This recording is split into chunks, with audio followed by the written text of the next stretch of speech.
Genius mister S Rajamouli played a psychological game with the audience. पहले सब कुछ बहुत मीडियोकर एसेट्स को जानबूझकर पब्लिक के सामने रखा ताकि उनकी उम्मीदें थोड़ी कम हो जाए। स्टिल उम्मीदें तो रहेंगी ही, भाई राजामौली है वो। दो पोस्टर से अगर राजामौली से उम्मीद करना छोड़ दिए तो काहे के सिनेफाइल हो तुम। और उसके बाद 3 मिनट 14 सेकंड का ये ग्लिम्स, ये बैंगर डिलीवर करते हैं। इसको बोलते हैं सबवर्टिंग एक्सपेक्टेशंस। ये वही स्ट्रेटेजी है जिसमें कि एक क्रिएटर पहले तो ऑडियंस को एक डायरेक्शन दिखाता है, उनकी एक्सपेक्टेशंस को लो या फिर प्रिडिक्टेबल बनाता है और फिर एकदम से एक अनएक्सपेक्टेड बैंगर ट्विस्ट देकर हाइप को एक्सप्लोड कर देता है। Now coming back to the main topic of the video. सबसे पहले मैं यहाँ पर इस मूवी के बारे में तुमको थोड़ा बहुत बता देता हूँ, फिर उसके बाद यहाँ पर इस टीजर या फिर ग्लिम्स बोलोगे उसका scene by scene break down करते हैं। तो राजामौली SSMB 29, जिसका की टाइटल अभी ऑफिशियली रिवील किया गया है Varanasi. It is going to be a globe trotting action adventure epic that blends mythology, history and science fiction, जिसमें कि हमें नजर आएंगे superstar Mahesh Babu as Rudra, Priyanka Chopra Jonas as Mandakini and Prithviraj Sukumaran as main villain Kumbha.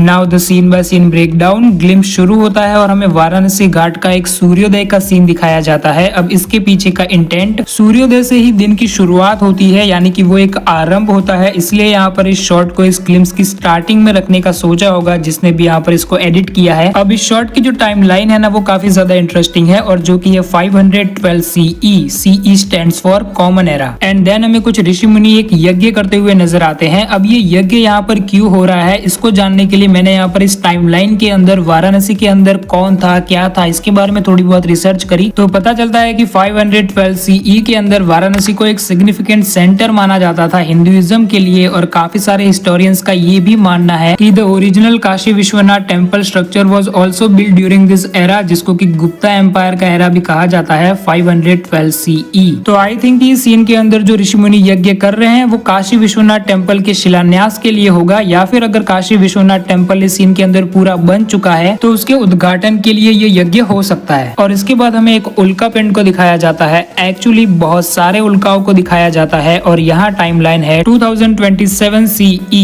अब देखो अगर ऐसे देखने जाओगे तो ये फ्यूचर की टाइमलाइन है अभी के हिसाब से, लेकिन टेक्निकली ये मूवी के अंदर प्रेजेंट की टाइमलाइन है क्योंकि 2027 के अंदर ही मूवी आने वाली है। अब आई गेस कि यहाँ पर राजामौली हमें वो प्रेजेंट में उल्का आ रही है ऐसा एक्सपीरियंस प्रोवाइड करना चाहते होंगे। But feeling sad for this चाचा, क्योंकि उन्होंने कहा था कि 2026 में दुनिया खत्म है। 26 में तो दुनिया खत्म है। दुनिया? हाँ।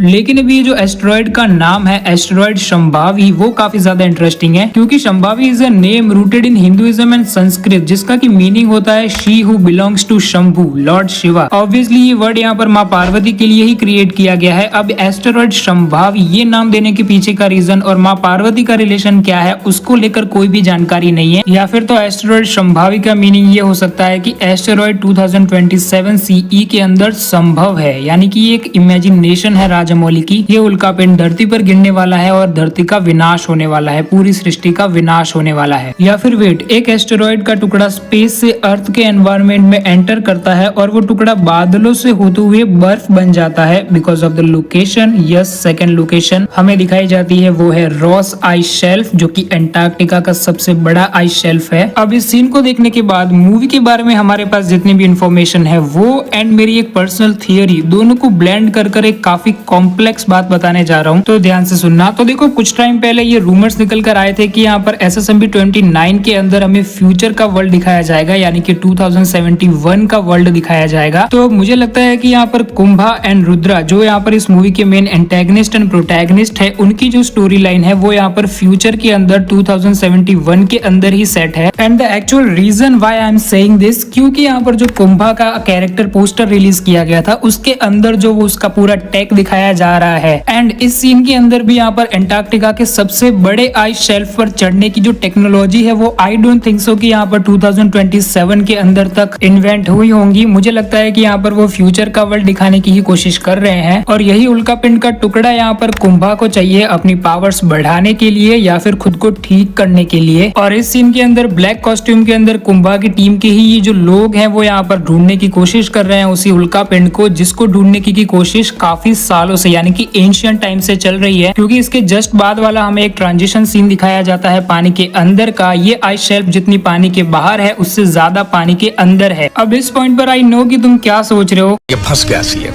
तुम यही सोच रहे हो ना कि अगर उल्का पिंड 2027 सीई के अंदर यहाँ पर आया है धरती के ऊपर, तो उसको एंशिएंट टाइम से ढूंढने की कोशिश कैसे चल रही है। तो इसका आंसर ये है कि उल्का पिंड के अलावा भी यहाँ पर उस आइस शेल्फ जो कि पानी के अंदर है, उसके अंदर कुछ है, कुछ ऐसा। अगर वो जागृत हो गई तो या तो पूरे वर्ल्ड को कंट्रोल किया जा सकता है या फिर पूरी सृष्टि का विनाश हो सकता है। इसको लेकर आगे थ्योरी है, बात करेंगे आगे, लेकिन अभी डायरेक्टली हम आगे बढ़ते हैं ब्रेकडाउन के अंदर। अब एंटार्क्टिका से हमें सीधा एक लोकेशन जंप देखने को मिलता है अफ्रीका एम्बोजेली वाइल्डरनेस में, जहाँ पर कि अगर तुम नोटिस करो तो कोई पैराग्लाइडिंग करते हुए हमें नजर आता है एक पैराशूट के साथ। अब ये शायद यहाँ पर महेश बाबू का कैरेक्टर ही हो सकता है, बिकॉज यहाँ पर काफी एक नॉर्मल एनवायरनमेंट हमें नजर आ रहा है, काफी एक शांत एनवायरनमेंट हमें नजर आ रहा है। तो यहाँ पर पैराग्लाइडिंग की जा सकती है, या फिर ये कोई ग्रैंड एंट्री सीन भी हो सकता है महेश बाबू के कैरेक्टर रुद्रा का, जहाँ पर कि वो हवा में किसी प्लेन में लड़ाई वगैरह कर पैराशूट लेकर कूदे हैं। इसके बाद वाला शॉट काफी इंटरेस्टिंग है। इस सीन में इन एनिमल्स के अलावा एक रोप को दिखाया गया है जिसको कि ये मंकी पकड़ने की कोशिश कर रहा है, एंड इसके पीछे शायद एक बोट भी है क्योंकि वहाँ अंधेरे में एक लैंप जल रही है और वहाँ पर एक आदमी ने उस रस्सी को एक ओर से पकड़ रखा है, लेकिन रस्सी के दूसरे साइड कौन है? वैसे यूजुअली राजामौली की फिल्मों में रस्सी के दूसरे ओर कोई होता नहीं है। इफ यू नो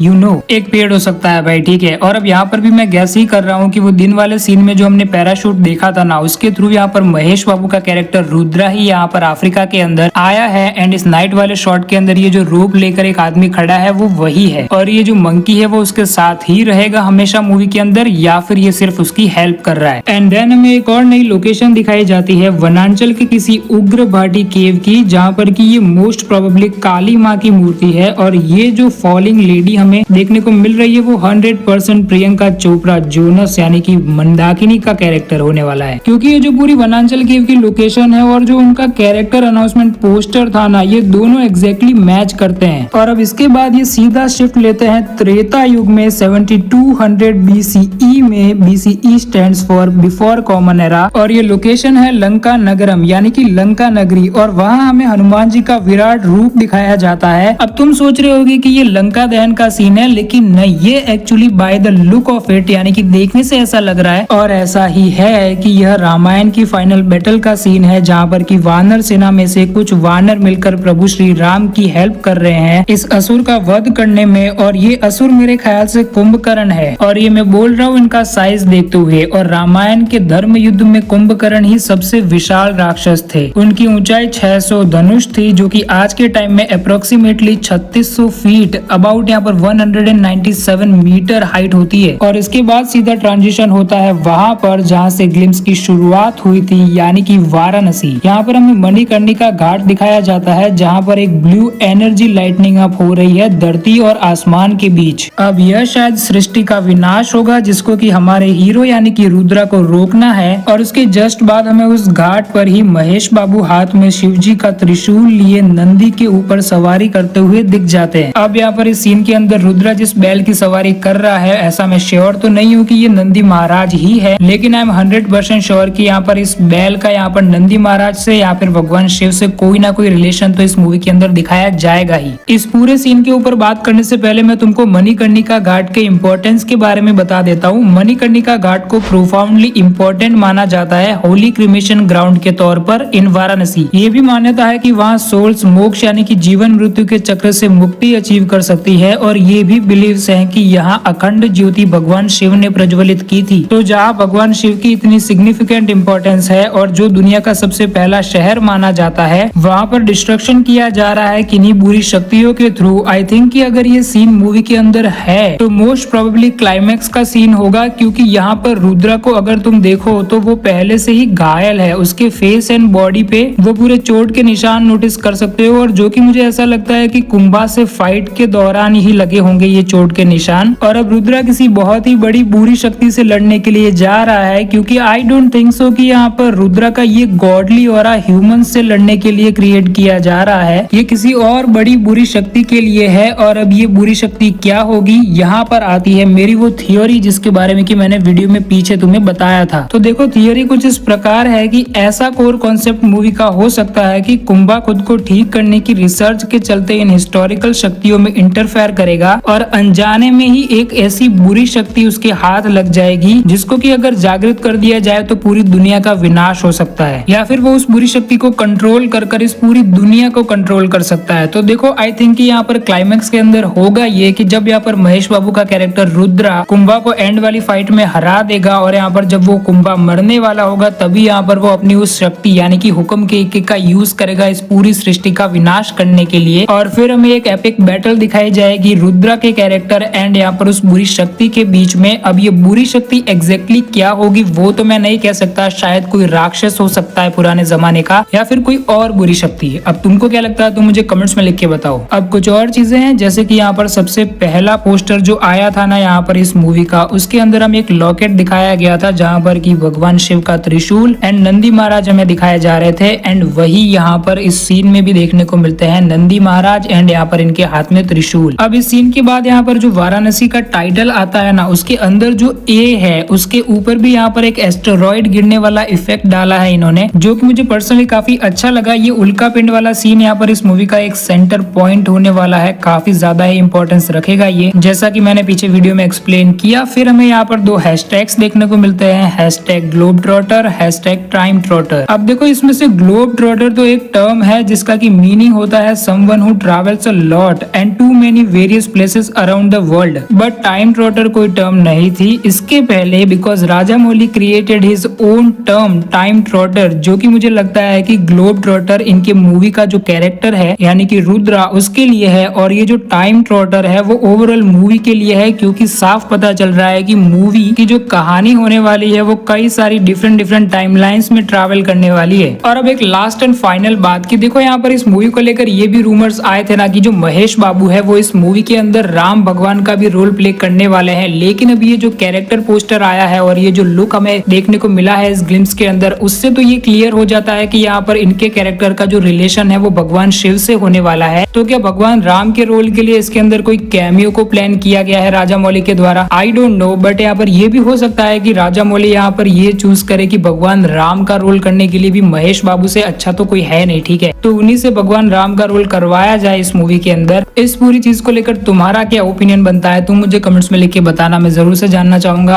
और अब अगर तुम्हें ये वीडियो पसंद आई है, मेरा एक्सप्लेनेशन पसंद आया है और यहाँ पर तुम्हें कुछ नया सीखने को मिला है तो इस वीडियो को लाइक और चैनल को सब्सक्राइब जरूर से कर देना। बाकी जल्दी मिलते हैं नेक्स्ट वीडियो में, बाय।